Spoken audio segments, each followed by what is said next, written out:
So welcome to Slama's podcast channel, Yeah, episode 1. yes, and our first guest today is the biggest me I have known in my entire life. Yeah, But Pyepar Faizal. I'm switching it up. You're the guest, I'm the host. No, So no. welcome to Slama's podcast channel. My name is Faizal. I'll be your host for today. And I'll be hosting the hoster. The And guest is hosting the host. you're going to tell us a little bit about yourself, Manyago, Mokorachi, and yeah, we'll start from there. Chona, a little bit of both. Pyepar Faizal. Mm-hmm. And what I do. One this.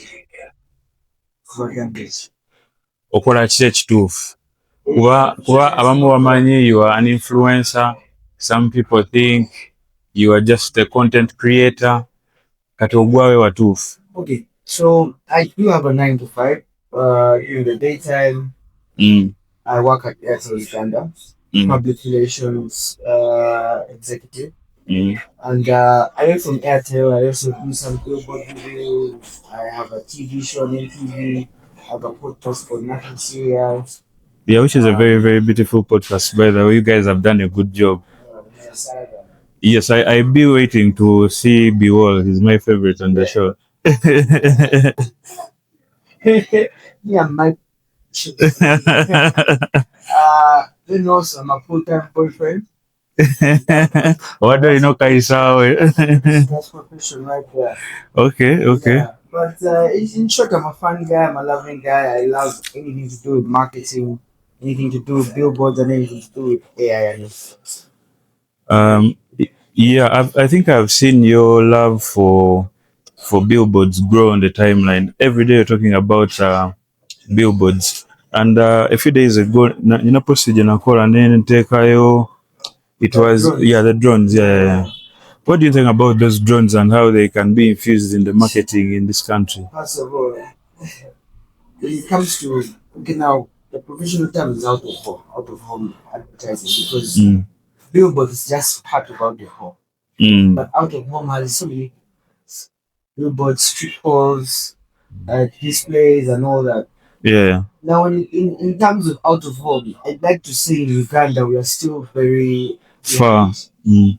We're still very behind. In that even our most advanced, I'd say, digital billboards in the country are not synchronized.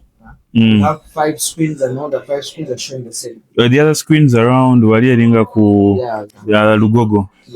But I know that owner, very nice guy. I worked with him. I actually wanted us to find a way of making them synchronized, but try some bit of software building, which is why I now know the new Python program.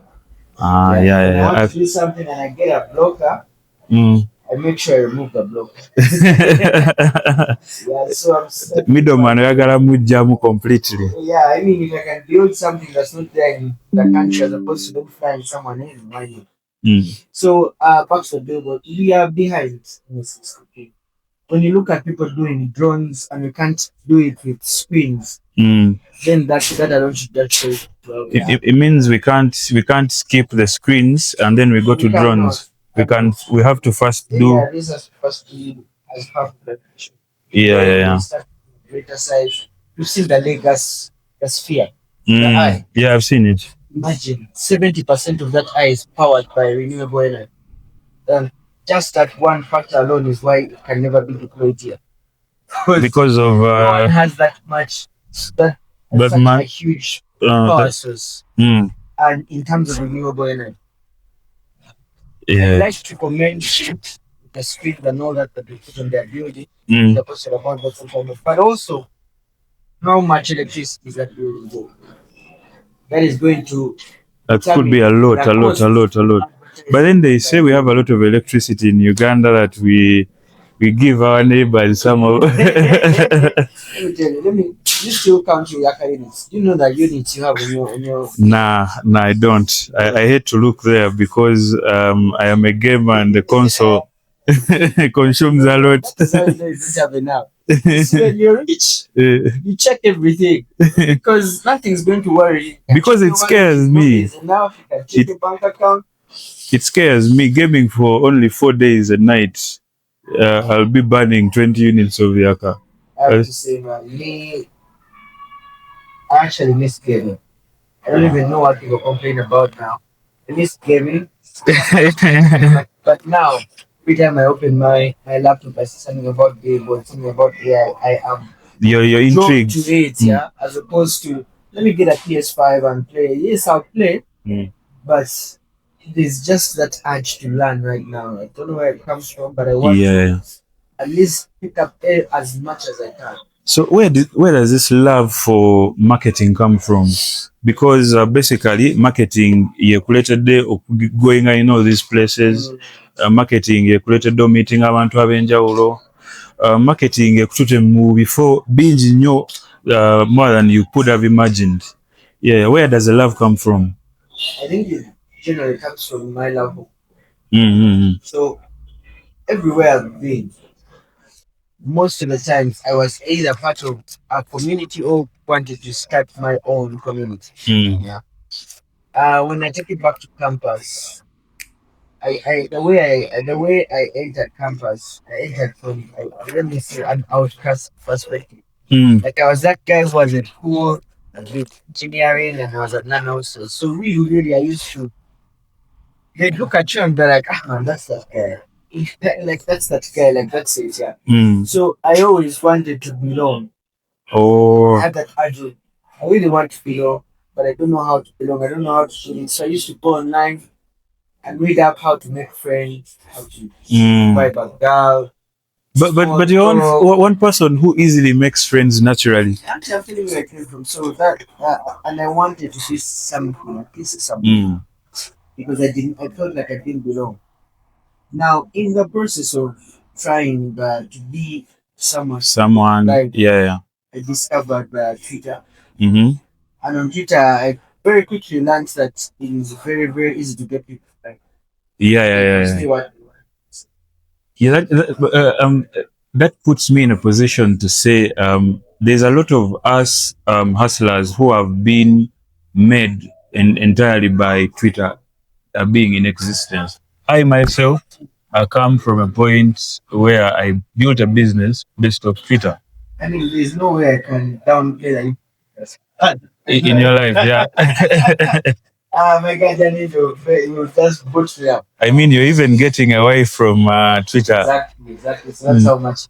But anyway, back to the point. So I did try to be low, but I still, yes, now as part of communities, as part of people's friend groups, but I still felt like I did not. Oh, yeah. Yeah, like I felt like, but why don't I keep for myself?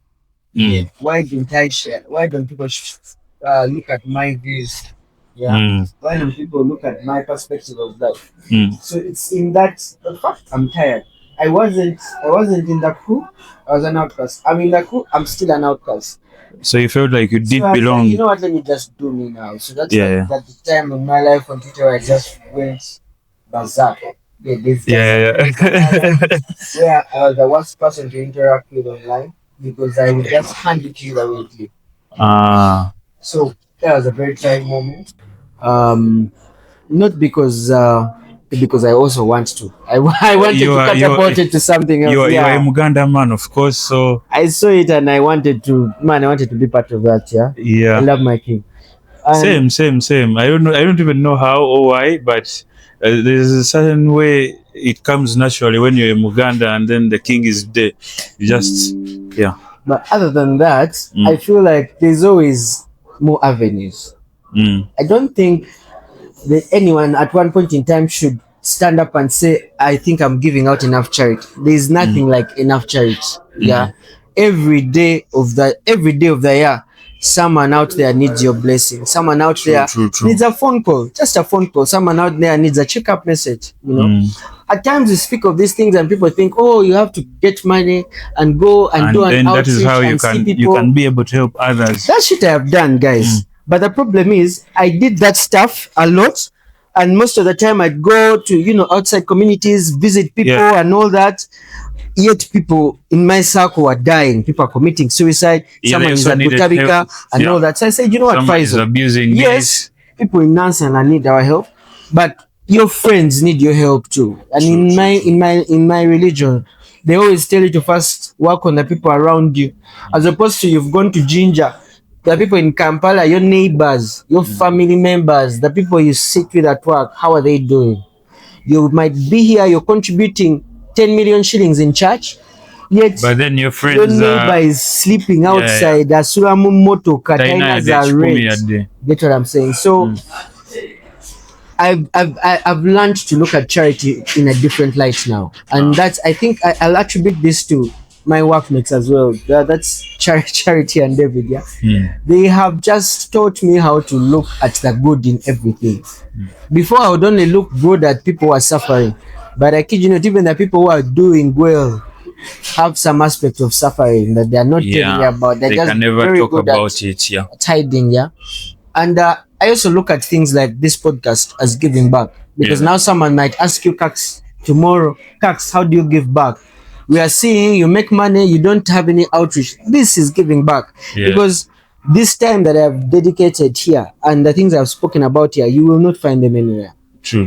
Also, and we appreciate you so much for no coming one else through. is going to tell me, man, and come also to town on a Sunday. Hell, fucking there's one other thing I wanted to talk about that I feel like is one of the biggest ways you've given back to the community. That whole man cave.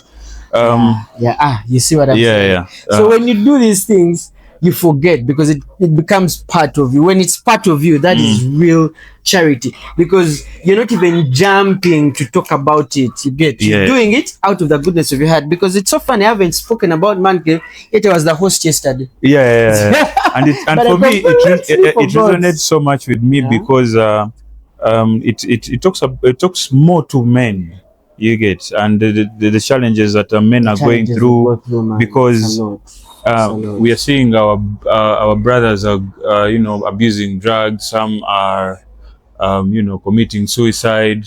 Like, it's a lot that is happening. But I really thank you for coming through and giving me this time to have this chat with you. And I hope it inspires someone out there to do better. Definitely and to know that they will get there. They have to be consistent. That is what we are learning from Faizal today. You have to be intentional and consistent. And don't forget to buy from Fix It. Don't forget to buy. Thank you. That's it. I quickly learned that I like people. And people love my perspective. They didn't love what I want to do. Okay. But they love the perspective of it's real life, it's real. It's like that and that. And everything just changed. So that's why I discovered marketing, because I would look at something, I love the story, but no one is telling my perspective. So that's why I started doing it with billboard, started doing it with ads, started doing it with all the other stuff. And eventually I got enough marketing, did a short course about it. Said my buys to Twitter. And the good thing is that time people are also paying. Said my buys to telecom here. But an added advantage is I was earning money. Of course, you have to love something that pays. we all reach that point where Twitter evaluate Wayo because of the numbers you get. But I'm trying to see how you transition from influencer marketing to PR, because so my transition. I think I've had about probably been made that transition. The one I didn't see coming was the one who did for me here, and that one I did. But influencing to PR, all those were planned. Why? When you look at influencing, I feel like in our markets, I'm not talking about the US or the UK. Even Kenya is way past us. But here in Uganda, you can never be relevant forever. And this is something I realized because I'm a big fan of Ankan Senior. I've seen her come up, blow up, transition, and something hit me.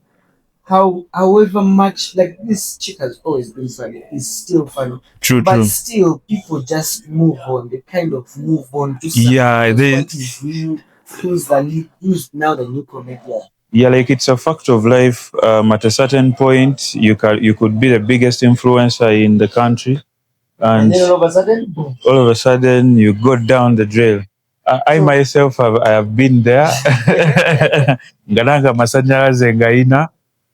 But we don't know how the new influencers came in, and now that they're also transitioning. so now during my time, I remember who has the likes of Noah and Lobster. Noah used to give me a run for my money because I used to look at it as a game of engagements. Like today, got the most engagements. Yeah, was it me or Noah? That is how serious I used to take. Like, a lot of people don't know the background that went through me becoming an influencer, but it involved sitting down, opening TweetDeck, and looking at 5 to 6 accounts at the same time, just scrolling, making sure. So if Noah has posted, I have to post because they can't see his tweet and don't see mine. He's taking away the time. If this one has posted, I have to post a comment or reply or something like that. Yeah.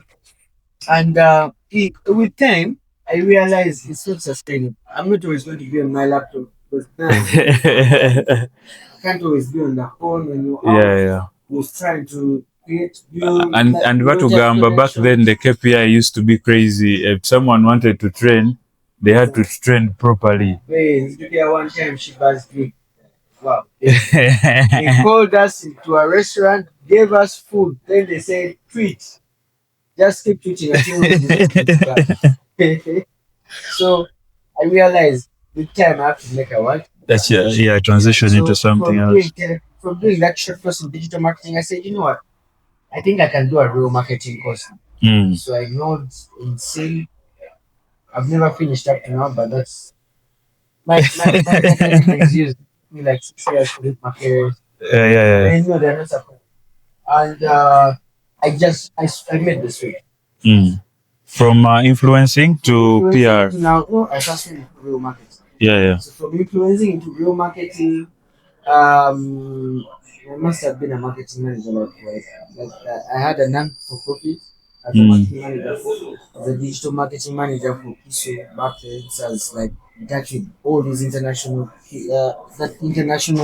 The individuals, the parents.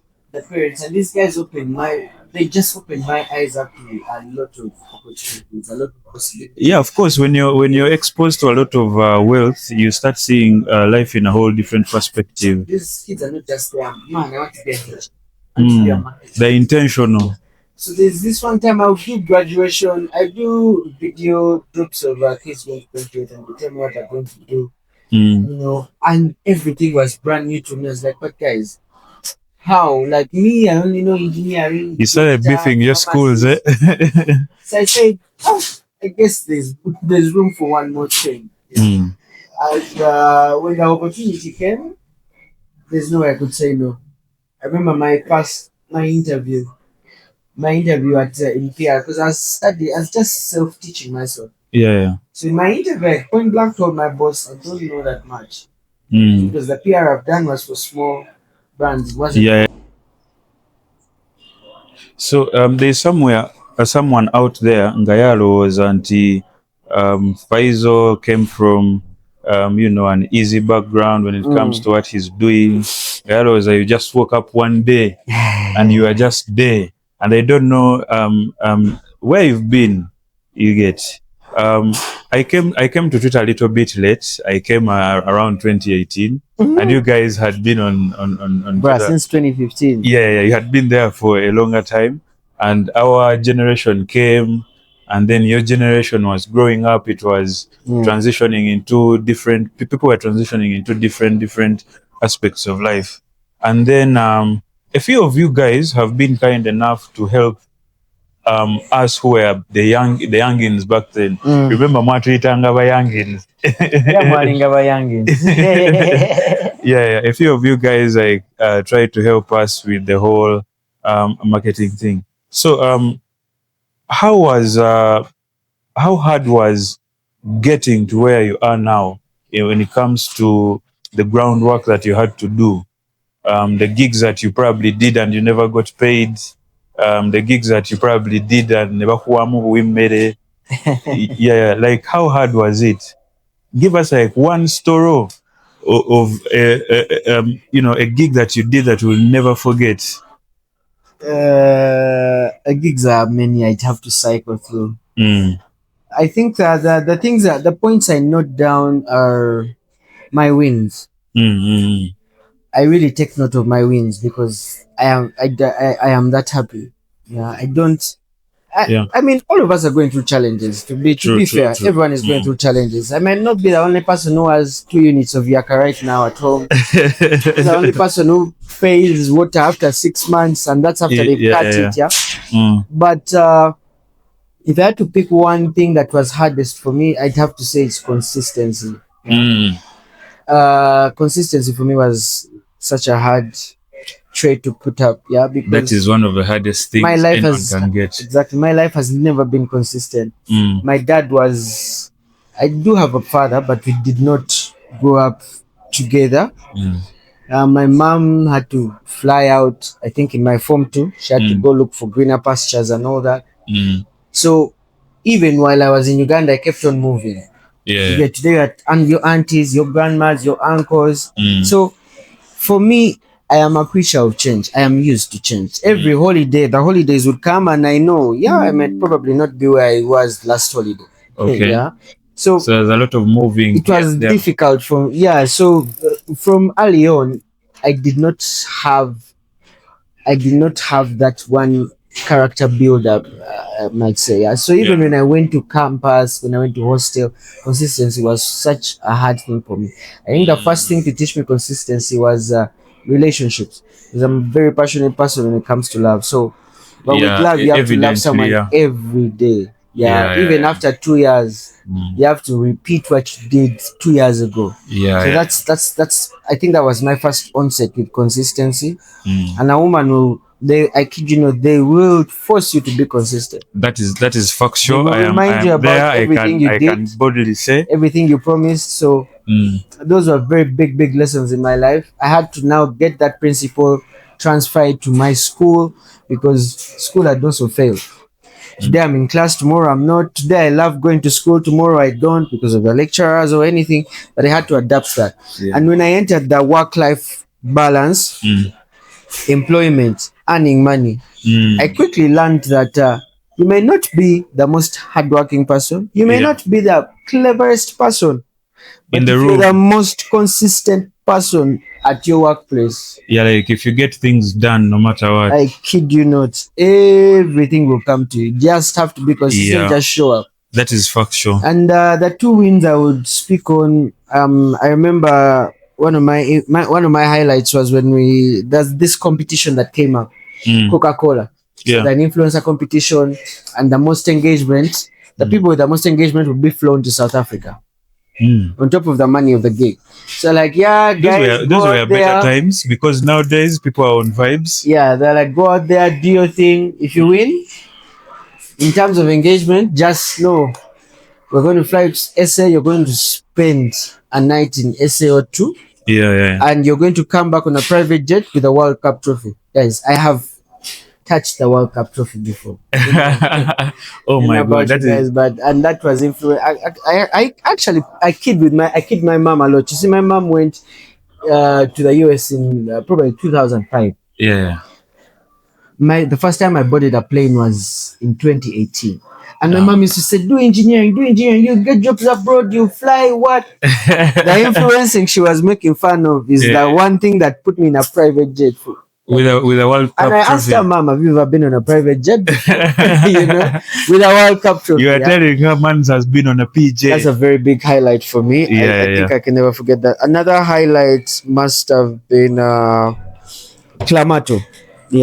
So a lot of Clamato is a bit recent. A lot of people don't know this, but Clamato used to be a ramshackle place. I was there. It was a ramshackle place. So that time I talked to Hans. I talked to him about expanding. And he got someone, and these guys were like, okay, fine. What's your marketing plan? I gave it to them. And this is one thing I actually taking up Clamato or working for Clamato was it was all love for the brand because I knew remember everyone I was was there. involved. I knew what they had been through. I knew what we had come up from, what we had, like the battles we had fought. So yeah. You already had the attachment to the exactly. place. Yeah. In the beginning, I didn't even care about the money, but bruh, the economy. I think your biggest Yeah. strength is you're always emotionally attached to the Yeah. brands that you work with, so And- you give them your all. It's good and bad. Good in that I will do as much research as I can. Yeah, Bad in that I take shit personally. And people have told me again and again, man, Faizal, you're so emotional, you're so emotional. Man, me, I grew up with my mom's love. It was a lot. So So you were loved as a child. I was loved as an only child till like 9 years old. Yeah. Yeah. So those 9 years were pure love, just me and my mom. Yeah. And I try to put that in everything I do right now. My friendships. Remember, there's a time I used to warn you. I'd call you. You don't call me back. I'm like, wait. I don't want this thing of I'm calling you. You're not calling me back. Yeah. You know. So, but eventually, I've come to learn that it's also okay to love people from afar. Yeah. And everyone is going through something or doing something in their Yeah. life. They are chasing goals, chasing this and that. So sometimes they might not reach out, but it doesn't mean they don't fuck with you like that. Then another highlight was I remember meeting Nasty C. Oh, because of nasty. influencing. Yeah. And the whole previous year I had just been rapping to his music and all that. Although one gig I'll never forget that taught me Shege was Owilo Longoma. Which one? The Owilo the Longoma. recent one? There's a gig that was there back then, yeah.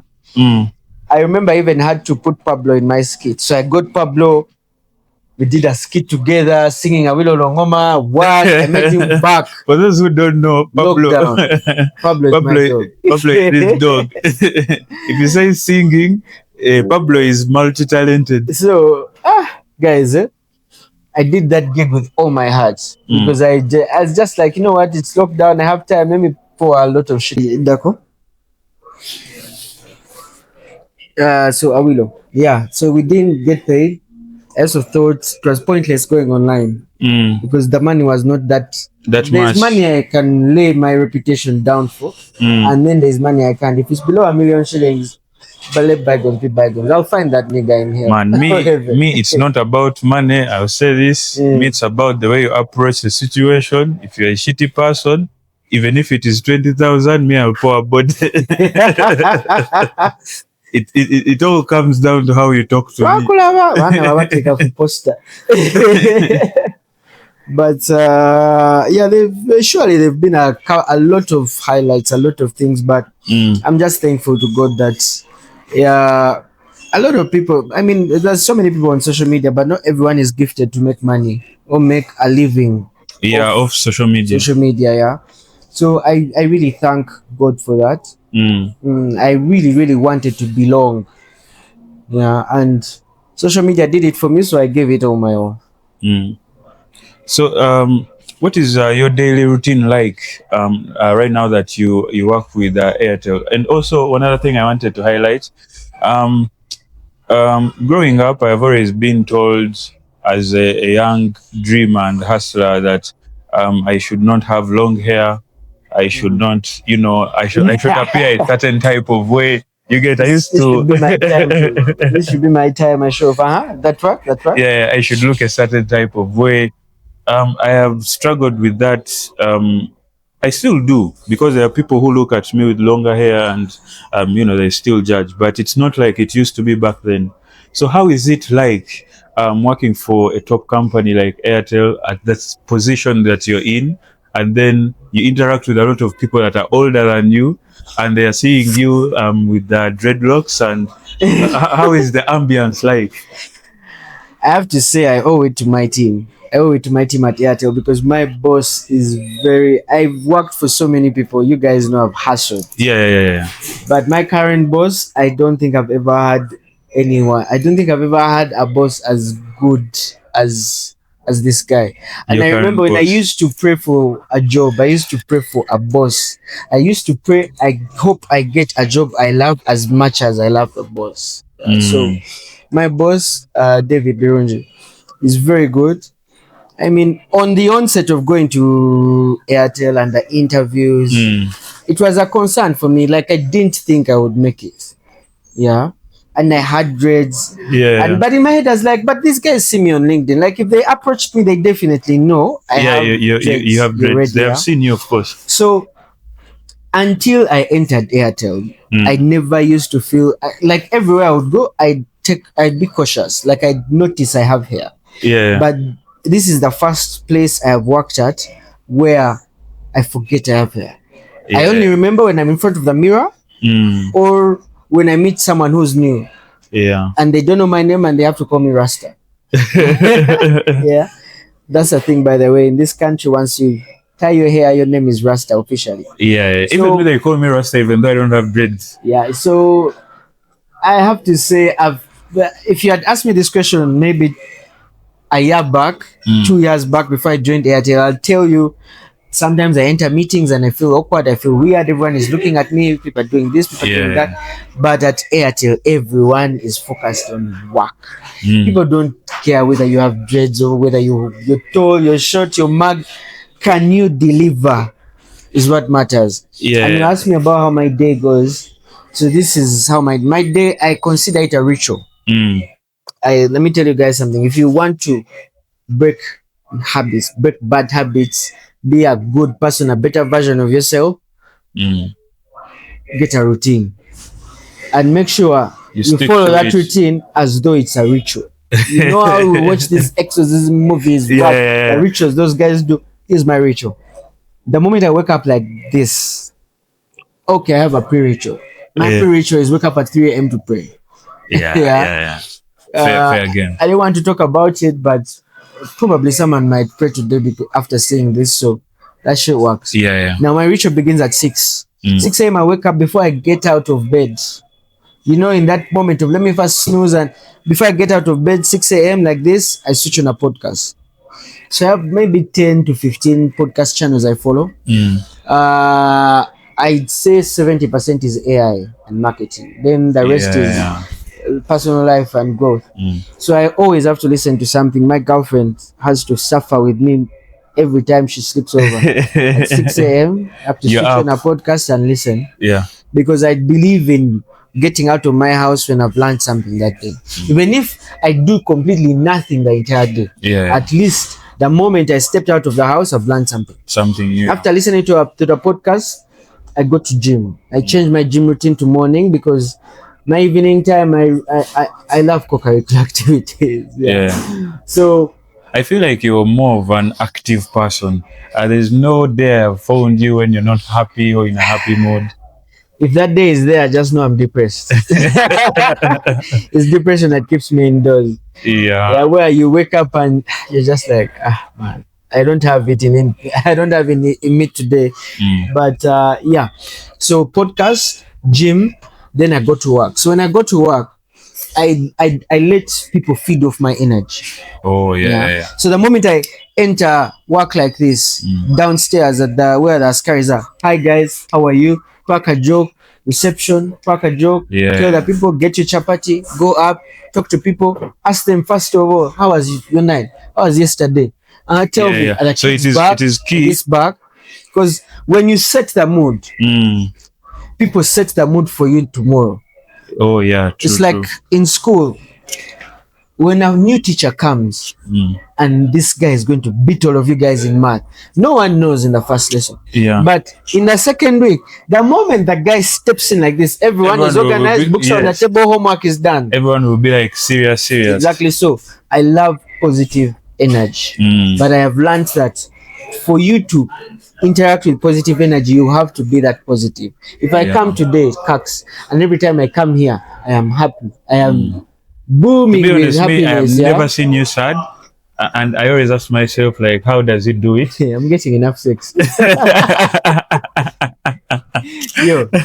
So if I keep coming every day, in 2 weeks' time when I start coming, the moment I come, you're going to change. If it's a boring mood, you're going to be like, come on, talk about later because Katucha leave me busy or whatever. Yeah. You get. But if it's a lit mood, you will be like, hey man, let me call Faizal, is the vibe. So I make sure I throw around that positive energy. Yes. So that other tomorrow people when can I benefit come, from your energy, and you can benefit from their energy. Just imagine at your workplace, wherever you're watching this from, everyone was positive for 1 week.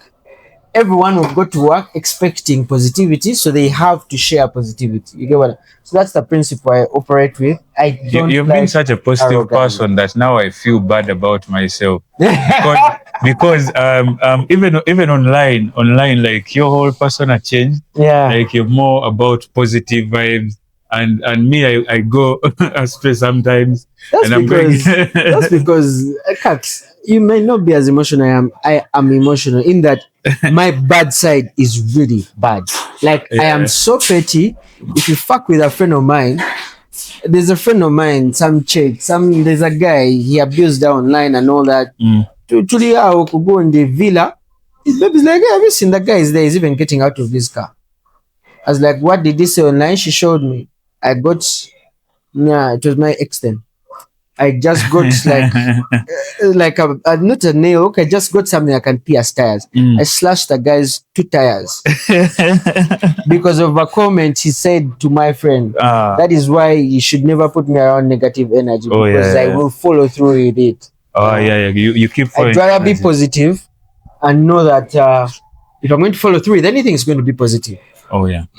So go to work, positivity, lunchtime, pray, 5 p.m., meet my people, or just decompress. I don't go home. I don't decompress from home.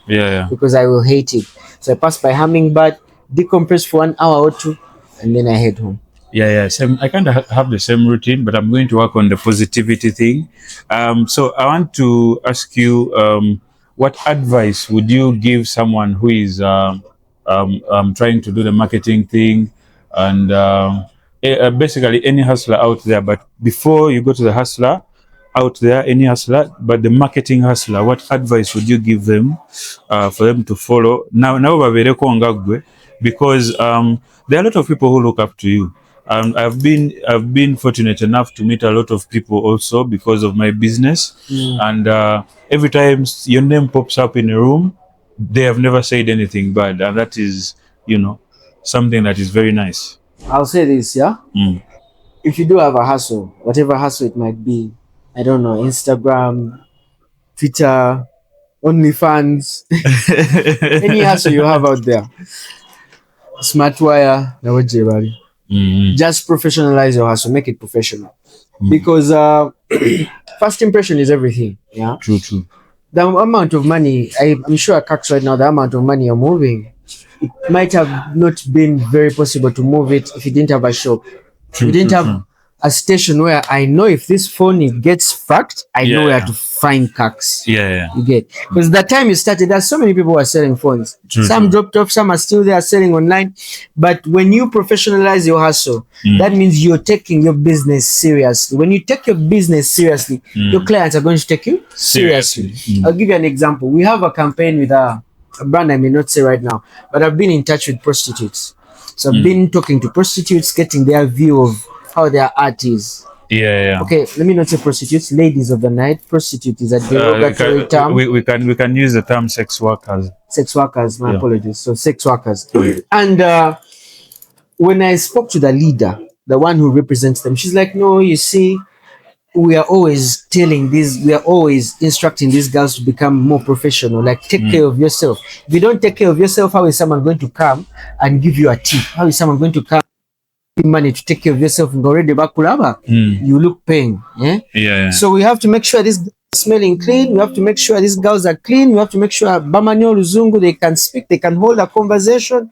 So if sex workers are professionalizing their industry, then what excuse do you have? What excuse you who is going to make one deal? You're going to make 1 million shillings, 500,000, 200, whatever it is. What excuse These people are making margins of 20k, 50k, 30k. Those are their margins. And they are making sure it becomes professional. Even when it comes to podcasts, people might think it's all about wake up, film, and put up. They do not know the background. That Yeah. Now I know. I used to think it was an easy industry to. It took me a year to start nothing serious. And that's because I wanted it to be perfect. Eventually, I was like, you know what? We are not serious. Let us just shoot. But even in our not seriousness, I realized you have to be serious. True. You cannot not be consistent. There's something someone talked about Joe Rogan and what he has done in the podcast industry that is better than everyone else. That for the past 10 years or so, he has been consistent and dropping videos. On the day he's supposed to drop the videos, he will drop the video. He goes and shoots. So consistency is key. Oh my God! It is something I've been lacking most of the times. I've only been consistent with Fix It. yeah. But I want to be consistent in a different other things. That's how it is. When you start being consistent at one thing, it spreads over into everything. It's like dates. If someone has a date with you, trust me, they have a date with someone else. Yeah, true. Because the way people who borrow money work is they don't have one option, they have 5. So if someone has ever borrowed money from you, just know there are 4 other guys who have borrowed money from. So if I love to look at consistency in that same way. If you're consistent at something, you're consistent at religion, just get one thing, be consistent at it. It will it will inspire you to be consistent on all the other things in your life. Now you see, I never used to be a consistent Muslim. I never used to pray every day 5 times. Like me pray dhuhr, how? But when I was consistent with my work, consistent with gym, I asked myself, but it takes me 5 minutes to pray. Why the hell am I not incorporating it in my ritual? So it's like, fine, let's do it. Lunchtime, put it there. 4 p.m., put it there. 7 p.m. is still tricky because that's co-curricular. 8 p.m. when I get back home, put it there. So you account and make sure you account to yourself. The other thing I've seen with us is hustlers, you don't want to account because you don't have a boss. You don't want to even account to your own self. You don't want to write down your expenses. You don't want to write down your plan of where am I going to be in 2-5 years time. Yeah, true. Now that's the first thing I do. For every idea, every execution I'm going to do, I have a 1-year plan. Where is this going to be in a year? The podcast, nothing serious. Like I already know where I want it to be in 2 years time. Not that oh man, we are going to wake up and now we are international. No, I have a plan. To make, and if that plan doesn't work, I will pivot and get another plan. But I'm not going to just be there and be like, I'm a hustler. Joe, what? Guys, be professional, be consistent, and the way you want people to look at your business is the same way you should look at it. If you have a fruits business and you want people to look at your fruits as the best fruits in Kampala, make sure they are the best fruits in Kampala. Exactly. Nothing much, nothing less. So this is probably what we are going to talk about lastly. You have a very big heart for a lot of people that I've met. You always want to give back to people. So how is Faizal giving back to the community through what you do at your job, through your various, the various businesses and what you do? Like, how are you giving back to the community? Okay, one, I am being a very, I'm a faithful man.